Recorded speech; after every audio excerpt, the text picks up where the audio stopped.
আল্লাহ পাক রব্বুল আলামিন বলে, বান্দা ও বান্দা,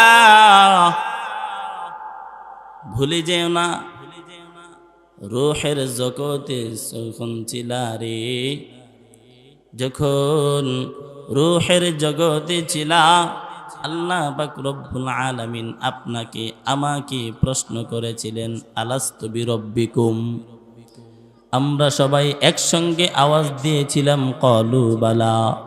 তার মানে হইল আল্লাহ বলেছে, আলাস্তু বিরব্বিকুম, আমি কি তোমাদের রব নই?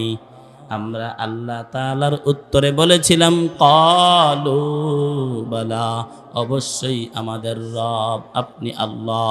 আল্লাহ পাক রব্বুল আলামিন বলে, বান্দা বান্দারে, রূহের জগতে স্বীকার করলি আমি আল্লাহ তোমাদের রব।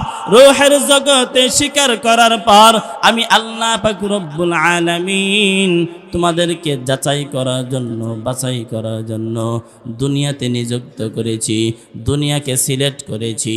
আমি আল্লাহ তোমাদেরকে দুনিয়াতে পাঠাইলাম, তার কারণ হইল রূহের জগতে তুমি যে বলেছ ক্বালু বালা, আল্লাহ আপনি আমাদের রব, এই কথার স্বীকৃতিটা কতক্ষণ পর্যন্ত থাকে, এইটা যাচাই করার জন্য আল্লাহ পাক রব্বুল আলামিন দুনিয়াতে বান্দারে পাঠাইছে।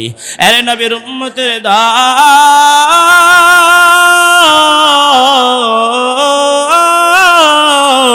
আমার আল্লাহকে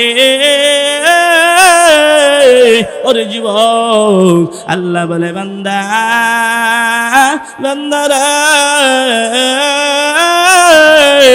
ও বান্দা, রূহের জগতে পারলাম তোমারে আমি আল্লাহ, মার রেহেমের ভিতরে পারলাম আমি আল্লাহ, মার পেটের ভিতরে রক্ষণাবেক্ষণ করেছি আমি আল্লাহ।